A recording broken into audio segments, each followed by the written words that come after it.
Je m'appelle Vincent Lyon, je suis d'une agence de paysage, une des grosses agences de paysage françaises qui s'appelle Landact. Et on m'a demandé d'intervenir ce matin pour vous présenter un projet et puis vous parler finalement aussi un tout petit peu de ce que peut être le confort vert, ce qu'on appelle le confort vert aujourd'hui avec un T, dans une ville. Euh, Pourquoi? Parce que... Il faut que ça marche. Voilà. Aujourd'hui, on a quand même réussi à montrer, à tomber d'accord sur le fait que qualité de vie et qualité des espaces, des paysages étaient en interaction directe. C'est la Caisse des consignations qui a réuni un aéropage de 150 personnes, des géographes, des sociologues, des historiens, des économistes, des paysagistes, des urbanistes, et j'en passe, pour arriver à cette conclusion que, un peu naturellement, on avait finalement un peu tous. Mais au moins, c'est fait, c'est écrit, ouf. Maintenant, pour arriver à cette conclusion, il a fallu tout cet aéropage, donc c'était quand même un drôle de truc. Vous en avez peut-être entendu parler, c'est aussi un petit peu maintenant ce qu'on regroupe sous le terme biophilie. La biophilie, c'est un néologisme d'un Australien qui s'appelle Edward Wilson. Euh, qui s'appelle Edward Wilson et qui a finalement, il y a quelques années, a utilisé ce terme pour désigner effectivement cette interaction maintenant prouvée que la qualité du paysage a un véritable intérêt pour la qualité de vie mentale et physique des personnes. Donc, ça marche. Qu'est-ce que aujourd'hui aménager? Évidemment, ça veut dire que, avec ce qu'on vient de dire, le paysage devient un vrai levier de qualité des aménagements et de la qualité de vie. C'est sûrement pour ça, et on en est conscient, qu'on surfe aujourd'hui sur cette vague de l'aménagement vert, de l'environnement. On est tous là. Il n'y a pas une émission de télé où on ne parle pas d'environnement, d'écologie.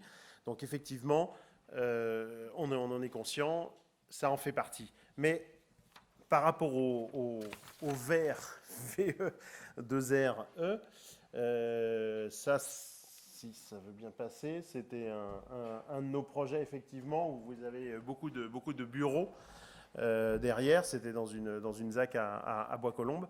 Et effectivement, quand vous avez un petit parc juste devant, c'est quand même beaucoup plus intéressant. Et je disais, le vert, évidemment, devient très important, même dans ce qu'on appelle aujourd'hui le micro-paysage, et dans les villes où il y a beaucoup de VER, VE2RE, il faut aussi maintenant beaucoup de VER, VERT, pour accompagner l'ensemble, y compris, donc, je disais, dans ce qu'on appelle les micro-paysages. Et ça, c'est par exemple un projet que nous, on considère, entre guillemets, micro-paysage, où effectivement, on va mettre de la végétation, du vivant sur les bâtiments pour vraiment le recoloniser, tout ça, et apporter, vous avez sûrement entendu parler, des îlots de fraîcheur aussi. Il est maintenant évidemment nettement prouvé aussi que de ramener du vivant et du vert fait descendre la température dans les villes. Vous avez par exemple cet exemple du TGI, projet évidemment de Renzo Piano, avec ses forêts sur les différents toits et qui recolonise du verre, évidemment, puisque toutes les façades sont en verre. Alors ça donne aussi quelquefois des choses un petit peu utopiques. Vous avez une des images du Paris 2050 de Vincent Calbeau. Donc je ne sais pas si la porte d'Aubervilliers se fera comme ça, puisque c'était son image de la future porte d'Aubervilliers. Mais en même temps, elle a au moins l'idée, l'image d'apporter quelque chose et de mettre en interaction aujourd'hui un certain nombre de choses. On est là aussi pour parler de justement la transparence du verre, pour aller voir le verre derrière. Et j'aime bien cette photo qui montre comment l'intérieur d'un bureau, d'une salle, peut faire rentrer le verre dans le bâtiment pour qu'on s'y sente beaucoup mieux. Voilà. Et voilà, le projet, évidemment un petit peu symbolique, qui était celui qu'on voulait vous montrer ce matin, c'est celui de la ferme urbaine de Romainville. Évidemment, et alors hein, quand on parle du verre, là on peut verre VE2RE, on peut difficilement faire en ce moment plus grand en transparence sur du verre VERT, parce que on est où ce bâtiment est quand même très innovant, c'est que c'est de la culture en substrat. On est vraiment dans du bac pour pouvoir absolument tout cultiver.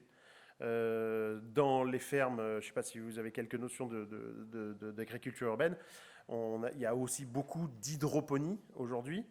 Et en fait, l'hydroponie permet beaucoup d'utilisation et de bien produire, mais on ne peut pas tout produire.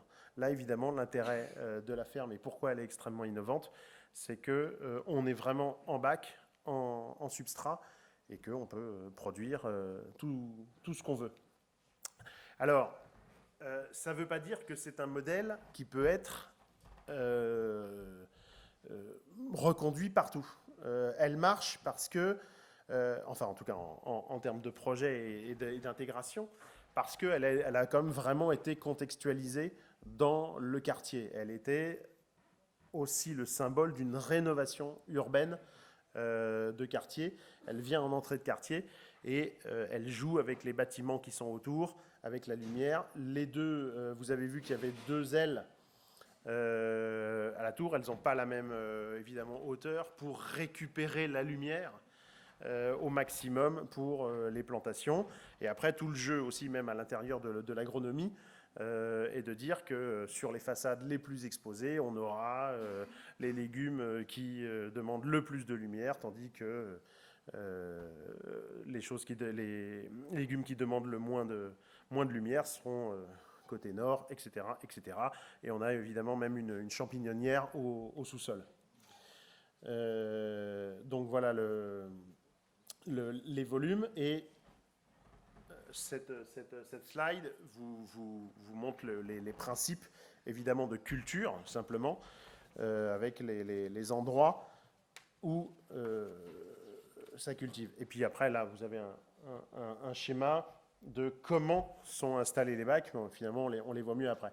Et je vous parlais de la lumière. On a évidemment travaillé avec les héliodons, les principes de comment. Ça, c'était un petit schéma qui l'illustrait pour les présentations. Mais tout a été travaillé au niveau lumière. Et alors, puisqu'on est là, évidemment, pour vous parler du verre VE2RE aussi, ça vous intéressera donc de savoir. Il y a en gros 4 grands principes de verre utilisés sur la tour maraîchère. Vous avez en toiture un double vitrage simple, classique, parce que là, évidemment, l'idée était de récupérer le maximum de chaleur, le maximum de lumière par rapport à la surface. Sur les toits, les étages courants de la serre, là vous avez un double vitrage. Alors je ne suis pas spécialiste, hein, je vous répète ce que m'ont dit les architectes, hein, mais vous avez un double vitrage à lame d'argon qui vient effectivement un peu plus isoler les étages de la ferme. Vous avez au niveau de l'ERP, puisque en fait, alors bon, là, on va peut-être finalement, hop, on le verra peut-être mieux ici. Sur le rez-de-chaussée, vous avez une partie qui accueille le public, évidemment. Avec il y a des salles de formation, il y a un petit restaurant qui, évidemment, cuisine aussi une part de ce qu'il y a dans la tour. Ça fait partie du truc. Il y a des parties pédagogiques pour les enfants des écoles tout autour du quartier. Et là, l'idée était que l'ensemble soit encore un petit peu plus isolé. Et vous avez un double vitrage faiblement émissif 70-40 au niveau de l'ERP. Et puis après, vous imaginez, il y a quelques parties techniques du bâtiment. On a évidemment des monts de charge qui peuvent permettre de faire la navette entre les étages avec tous les cajots et tout. Et donc là, vous avez carrément un double vitrage réfléchissant devant béton, puisque les noyaux des monts de charge qui permettent la culture sont évidemment en béton. Un double vitrage réfléchissant pour tout ce qui est partie technique à cacher. Un tout petit synoptique de comment ça fonctionne, où effectivement, sur le rez-de-chaussée, vous avez tout l'accueil pédagogique. Au sous-sol, toute la transformation de tout ce qui est produit dans la tour, et puis avec la champignonnière. Et puis, les étages sont vraiment dédiés à la production. Les principes, on retrouve, je vous avais montré le petit schéma avec le verre en façade. On retrouve ici l'organisation des bacs. Faut plutôt vers là. Le principe de fonctionnement pour que, vu qu'on est en bac, comment optimiser. On a des parties à double niveau de bac, mais ils sont toujours surélevés pour essayer d'améliorer aussi la production et la façon de faire. Et une ou deux perspectives de ce que ça devrait donner à l'intérieur de la tour. Normalement, dans environ 6 mois, on devrait pouvoir vérifier, elle est en construction aujourd'hui, dans 6 mois, on devrait pouvoir vérifier que ça donnera à peu près ça. Voilà. Et encore une petite coupe du fonctionnement et des deux ailes. Voilà. Merci beaucoup. J'espère que le bâtiment vous plaît.